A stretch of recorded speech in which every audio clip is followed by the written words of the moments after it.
everyone, and welcome back to another episode of Dear God, Love Me, the podcast. I'm your host, Ro McKenzie, author of Dear God, Love Me, Volumes 1 and 2. And I would like you, before we get started, if you can head on over to our YouTube page and like, share, and subscribe. The handle is at Dear God, Love Me. I'm very excited to have this guest with us for this time by the name of, what should I call you today? We'll just call you Dexter. Yes. We're happy to have you. Mr. Dexter Hedgepeth. Thank you for joining us today. Thank you for having me. Of course. I'm honored to be sitting on the white couch. How you feeling? I am feeling good. Good. It's been a long day. The weather is, of course. It's a little frightful. Yes, but we made it. So We made it. I'm grateful. Beautiful. Yes.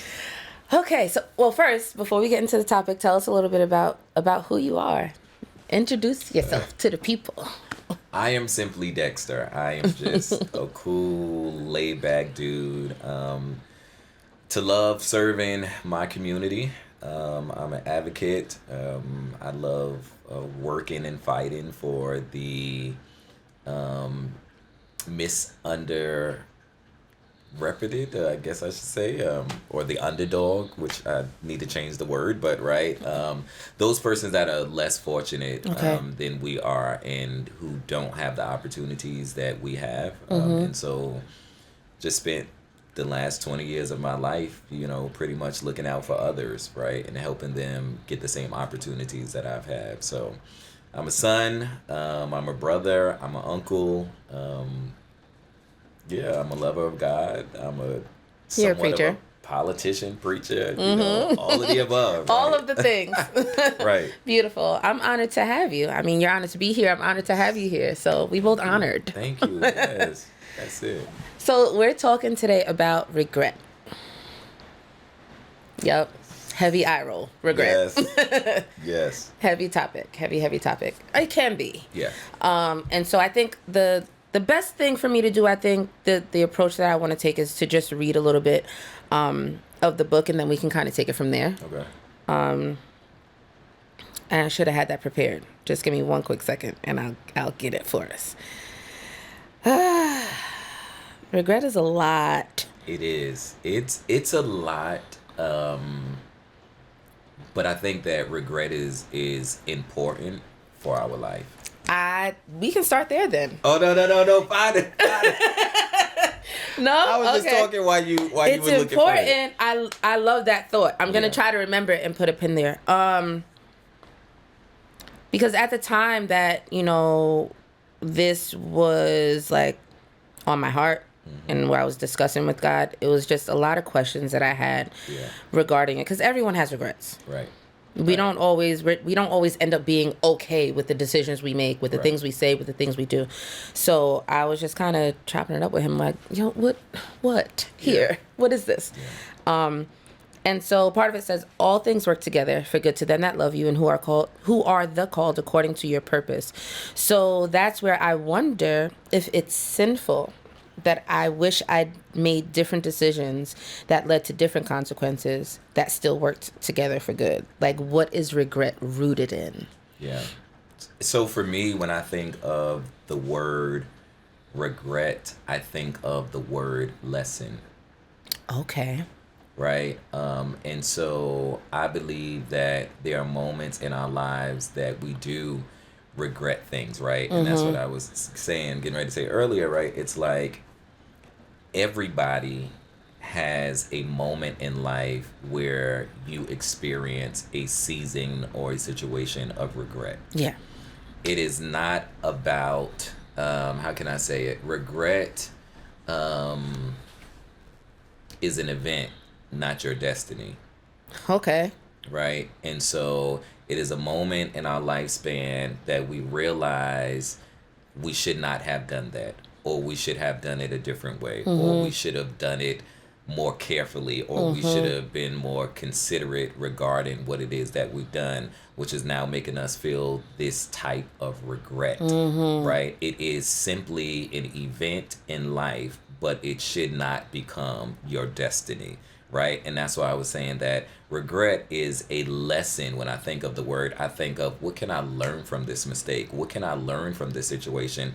And how can I apply it to the future? Right. Right. And so when we hear the scripture as you read it, and we know, right, that all things work together, it's working together because we need to learn from it. Right. We need to identify what those lessons are, and we need to apply it to our lives. So when that next moment, that next time, that next season come, we know how to manage the moment so that we're not feeling that regret.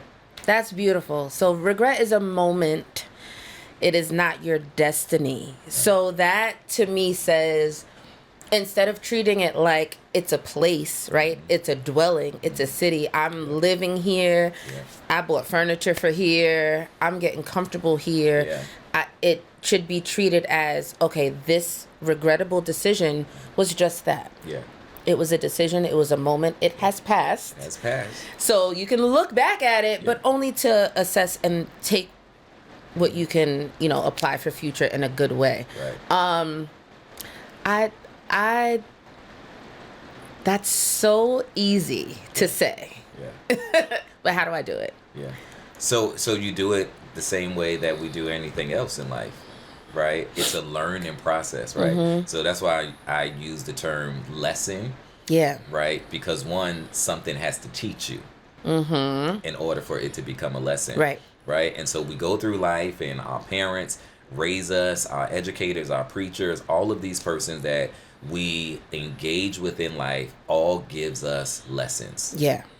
And then there comes a moment where all of the teachers are no longer present. Mm-hmm. And we have to make a decision on how we're going to handle this situation. Yeah. We make that decision. It's regrettable. We feel depressed. We feel hurt. We feel upset. How did I get here? Why did I do this? I know what mommy said. I know what daddy said. Right. I know what the pastor preached about on Sunday. Right. I know all of these things of all of these persons in my community, but here I am. In this situation, and I am experiencing regret. Right? So now the first thing we have to do is admit that we went wrong. Can you say that part again? We have to admit that we went wrong. Yeah. Right? And that is the beginning stage of how to deal with this regret. Right. Right? You can't dwell in it, right? Once again, it's an event, for lack of better words, right? It's not your destiny. Right. Right? So you learn, what lessons can I learn from this? Mm-hmm. Right? I should not have yelled. Mm-hmm. I should not have cheated. Mm-hmm. I should not have stolen. I should not have did whatever I did. Mm-hmm. Right? So I need to admit what it is, and then I need to learn what is the lessons that I learned, and how can I better myself to move into a different place from that place of regret. Right. And that sounds, I love that, because it sounds simple because it is simple, right? And if you can't apply anything if you're not willing to admit that you did it in the first place. Right. And so I think sometimes people, and even I find myself in situations where I'm like, it's kind of like I want to bury my head in the sand, right? And like just forget it ever happened at all. Right. But that's not reality. And so admitting it sometimes is, even though it seems like it's like, okay, yeah, we know that, but we have to actually intentionally do it. Yeah. And sometimes that's the hardest part, but once you get past that part, cakewalk. So it's about studying your lesson. Yeah. Right? The teacher teach, but then there are things you have to do on your own to prepare yourself to handle right. the next test. Right. There are things that we have to do, admit, right? Come to ourselves, have our own moment, and be like, wait a minute, I know I messed up, but I got to get up from here. Right? I got to wipe these tears from my eyes. Right. If I got to go apologize, I need to go apologize. I need to do whatever I need to do to free me from regret so that I can continue to prosper in life. Beautiful. I think when we look at regret versus sin, I don't think that it is sinful. Okay. Right? I think dwelling in regret can be. can be sinful. How? Right? So the word says, I'm forgetting those things which are behind. Yeah. Right? Mm-hmm. I'm reaching forth. Mm-hmm. Right? So if it's already happened, why are we still dwelling in the past? Mm-hmm. Right? How can you progress by still hanging out in your past? Right. Right? And so I think what we begin to magnify, what we feed is going to grow. What we starve is going to die. Right. So the more you feed this spirit of regret, right, the more and more it's going to be elevated and lifted and become the primary focus in your life. Like right? an idol. As an idol. Yeah. And I think that's when the sin nature starts to come in. Oh, that's so good. When this spirit of regret Yeah. has a hold on us, right? That we can't turn left, we can't turn right, we can't move forward. Like, we're just in a holding pattern. And I think that's the moment that sin nature comes in, right? And it's like, whom the Son set free is free indeed. Well, if he set you free, then why are you still here? Right. Right? If he's the God of forgiveness, then why are you still dwelling in that regret?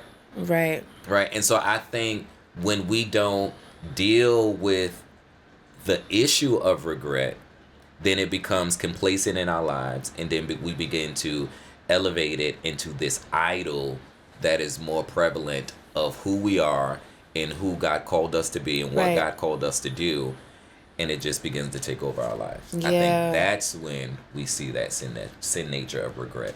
So it doesn't start out that way, but it really depends on, like you were saying earlier, right? How we manage that moment.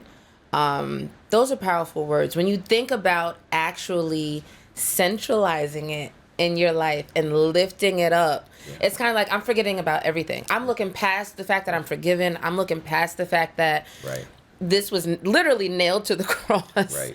Like, and I'm like, no, you don't got to take that. I'll take that one. Like, let me hold it. I got it. I'll manage this. Right. And it becomes this thing that's like ever consuming. So I guess that's why I was probably like, Lord, please just don't let me get there. Like, let me learn what I need to learn, but I need to move on. Right. What are some of the practical ways that you've moved through regretful moments in your own life, and how did you apply everything that we're talking about right now, and just learning how to pull what you needed to pull from it and apply it and move on? Yeah, so I think for me, I've been very intentional about the moment in which the regret was created. Okay. Right? And so the regret is the aftermath. Yeah. What actually happened to lead up to the regret. Right. Right? And for me, I recreate those moments so that I am prepared to handle that differently the next time. You recreate them. Okay. Because once again, the issue is the regret. What led to the regret. Okay. So if I know you my boss and you don't like me and I done cussed you out, right?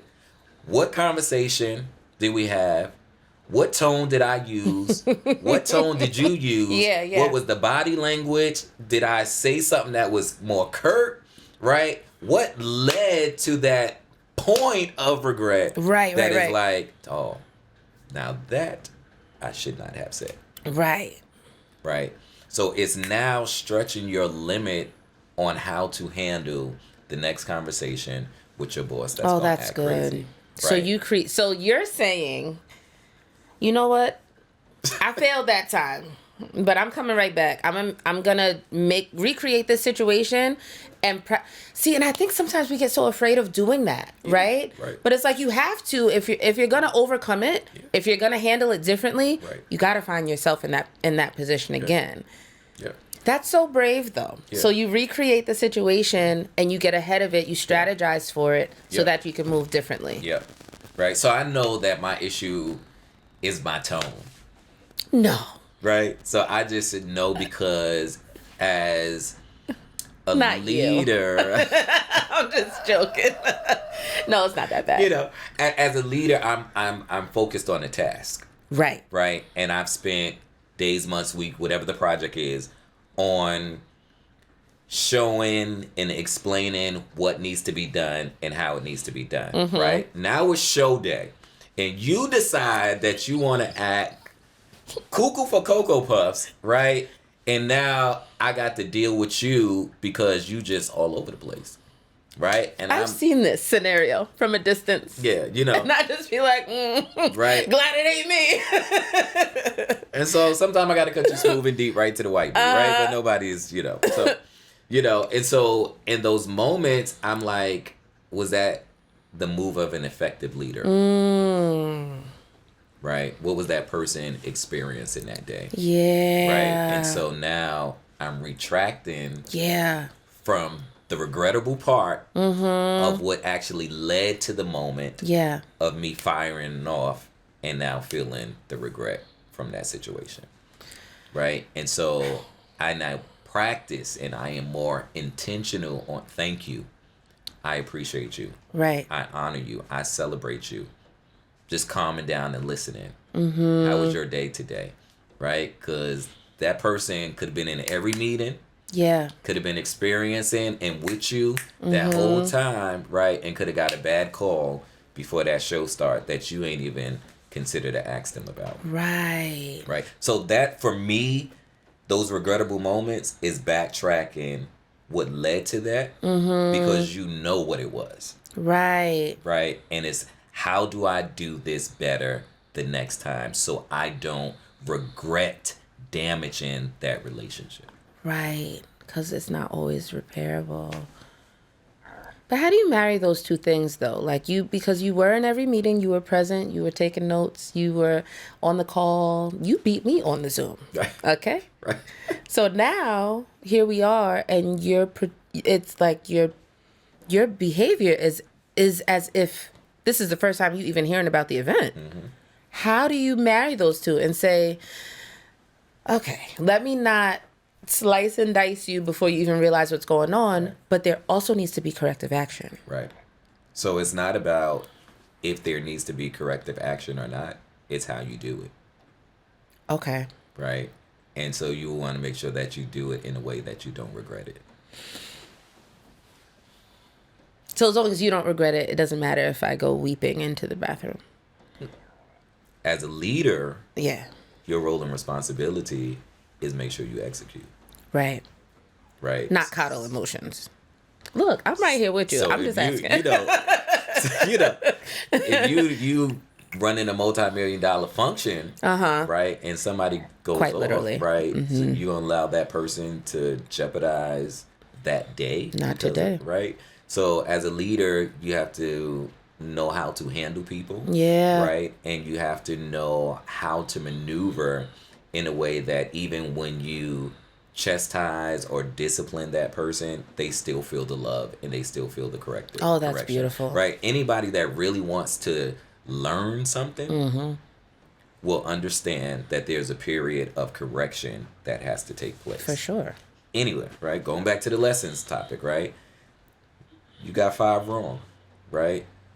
A real smart student or a student that want to be right is going to say, teacher, why is this wrong? Why did you mark that wrong? But I said this, right? The first part of the sentence or the answer is correct, but then the last part is not. Well, why can't I get partial credit? Right? Oh, I'm good for that. Can I get my 1.5 points though? Because the beginning is the same. Right. And so it's the same thing when we talk about leadership skills and leadership development. Right. Is being able to have that conversation with those persons that you are leading, right, to let them know, hey, this is wrong and this is why I got on you. Okay. We can invite me back for the leadership session. Listen, you about to have a whole masterclass. That's good though. So me focusing on the moment, right? Is, would you say that's lacking faith? I don't think so. No? No. Why? Because I think you have to look at the moment in order to move from it, right? So where are you going? Right? What place are you at in this moment of regret that you're going to move forward and to build that faith Okay. So two things can be true at the same time. at the same time, right? Because even take regret out, right? You got a bad report from the doctor. Yeah. That means you lack faith because you're bothered and disturbed by the news. You understand what I'm saying? So it goes to that point of my faith is not shaken. Right. I'm just in a moment of experiencing and digesting the news I just received. Yeah. And once I finish in this moment of what I just heard, Right. then I'm getting back to, okay, get yourself together. Let's activate this faith, right? It doesn't mean that it does not exist. It means I am focusing on what is happening right now. In this moment. Okay. So I'm allowing myself that humanistic experience. Right. Like, yeah. Because if I try to overlook it, it's going to come back and bite me anyway. Yeah. Okay. You know, I really got to be like less tough on myself. Because I'm like, oh my gosh, regret? That means I don't trust you, God. That means I'm like the most horrible person in the world. It means that I don't believe what your word says. It means, but two things can be true at the same time. Yeah. Okay. I love that. So wrap this up for us. Oh, let's see. How can I wrap it up? Well, I jotted down some notes. So we love a good jotting. When I sent it, when you sent me the invite and I accepted, I was kind of meditating on some things. Okay. I travel a lot for work. My office is in DC. I live in New York, so I spend a lot of my time, on the train, back and forth. And so, on the train, I was thinking about regret, and I'm not going to read all of the things that I've written down. All of the things that I've written down about regret, but there were some as I thought about my life and thought about my regrets that I thought would be important to share. Okay. Right. Let's see. I mean, you can read it all if you want to. Okay. No. I'm not gonna do it all. So, speaking to the one, this is kind of where I started dealing with those lessons. Embrace regret as a teacher, not a tormentor. Right? There's so much in that. Because we allow regret to torment us from moving forward, forgiving ourselves, and progressing towards the next assignment. Right. So embrace regret as a teacher and not as a tormentor. Yeah. Okay. Let's see. Here's my lessons one. Let go of regret, but hold on to the lesson. Hold on to the lesson it teaches us. Right. And I think it goes back to the conversation we were having about how do we get from there. Right. Yeah. Write it down. What were the lessons that you've learned from that moment? Right? Write it down. Start applying them into your daily life. This is one of my favorites because, well, let me do this one first. Regret is a shadow of yesterday. Wisdom is the light of tomorrow. Okay. Right? So, no matter what you've experienced yesterday, what's the lesson? Right. Get the wisdom. So that I can and let it be light for tomorrow. Let it be the light for tomorrow. Yeah. You better come on with these. I'm putting all this on merch, and I'm gonna say it came from me. Look what the Lord gave me. Yeah. No, I'm just joking. So, no, by all means, just make sure I get a free one, right? And this is the last one. I use the word tapestry a lot because I am a DEI practitioner, which is diversity, equity, and inclusion. So we are always using tapestry a lot. So, in the tapestry of life, regret is just one thread. Focus on weaving a brighter future. Right? I actually really love that. So that... Say it one more time. In the tapestry of life, regret is just one thread. focus on weaving a brighter future. Right? And that's pretty much how we started out this segment, right? It is an event, right? The season, the session, the experience, the event of regret does not determine your final destination. Beautiful. Right? And so for anyone that is experiencing this moment of regret, and it can be experienced in so many different ways, from a husband and a wife who experience infidelity and cheating and all of these other things. You could experience regret from a father and son relationship where the father has never really been in the life, but then in the last moments of the father's life, he reaches out to rebuild a relationship with his son on his sick and dying bed. That spirit of regret is right there, right? So it doesn't matter what it may be or how you may experience it. The key is to learn the lesson from the moment of regret. Don't stay there. Don't dwell on it. Get the lesson. Get the wisdom. And let it be the light for your tomorrow. Couldn't have said it better myself. Thank you so much for being here. Thank you for having me. This was fun.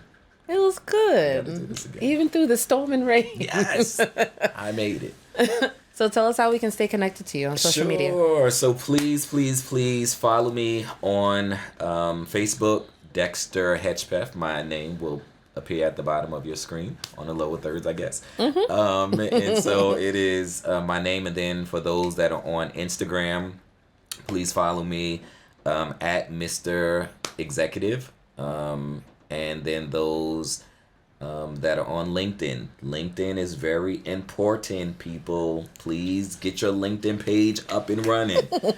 Follow me on LinkedIn at Dexter Hedgepeth as well. Beautiful. What you got coming up that you want to share, if anything? Oh, what do I have coming up? Well, I am in my season of 40-41.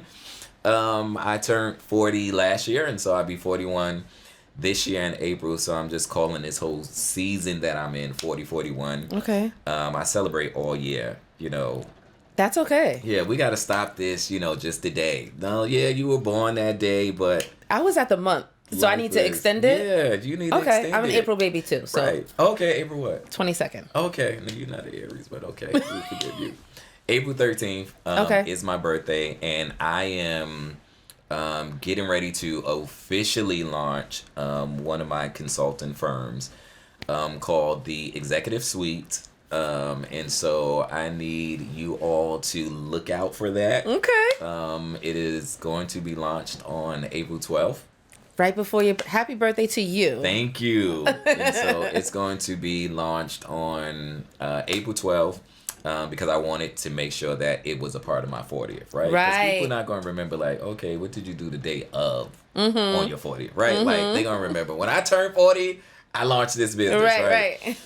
And so I've had it for 2 years. I've just been flying under the radar. Okay. And of course, God has blessed me in my career. And I'm like, you know what? I really don't have to work for anyone because what I'm doing, I can do for myself. Yeah. Right? And so I thought it was time for me to really kind of launch. So you'll see it. It's called the Executive Suites with a Z at the end. Okay. And there are a number of different suites where I will be able to facilitate developing people in specific areas or assisting them. So client management, diversity, equity, and inclusion, nonprofit, faith-based area. And there's like 2 or 3 other suites nice. that are up there. So it's different tiers that my life career has just expanded by the work that I do every day. And so whatever you need help, and I'll be there to do that. And then Beautiful. that Monday, I'll be releasing this opportunity where I want to really help people with their resumes. Okay. And so I'm going to be doing a resume writing, resume enhancement. And Okay. I'm open that up to 100 people, and it's going to be $150. So when it hits, you need to register Quickly. because nobody's doing a resume for $150. Absolutely no one. Do your AI if you want, but there are some Ivy League jobs, 6 figures, that are going to be like, no. So it's good to have the authentic approach and verbiage on your resume than all of this made up technology that somebody is writing about you that don't even know you. Right? They don't know anybody because they're a computer. Right. Yeah. So those are the things that are coming out. And of course, just look out for me. I'm always doing something. Always. Right? I think the key for my life that I've been sharing is like, be prepared for the opportunity. Right. At any given moment, somebody can call you to do anything. Yeah. Right. And it's about being prepared for the opportunity. Beautiful. You have a lot going on. I'm surprised you even had this few minutes to sit here with us. So I'm grateful. Thank you. This was great. I don't think I have anything else to add. So we're good. Good. Well, keep doing what you're doing. I think this is a great platform. And I'm just excited about everything else that is to come. Thank you. Just keep doing what you're doing. I think these conversations are needed. Yeah. And they're very necessary. We never know what people are going through and what they're experiencing. And just the intimacy of what you establish is what people need, right? Like, there is somebody watching right now in the midst of this gloom, in the midst of this weather, right, that is adding extra stress onto what they're going to. And you have chosen to utilize the gifts and the talents that God has given you, right, to bless other people. So keep being great. Keep shining. Absolutely. We need everyone to like, share, and follow, right? I am waiting for the day for Oprah to be sitting here. I'm waiting for the day for Michelle Obama. You may have to travel there, but I'm waiting for the day that they're going to be on this platform. Just send Michelle a text. I know you got her number. Listen, Michelle. Thank you so much. Yeah, no, this is great. I'm honored to be here. Thank you for considering me. Absolutely. Well, I'm going to go cry in the corner. So we'll see you next time, guys. Bye.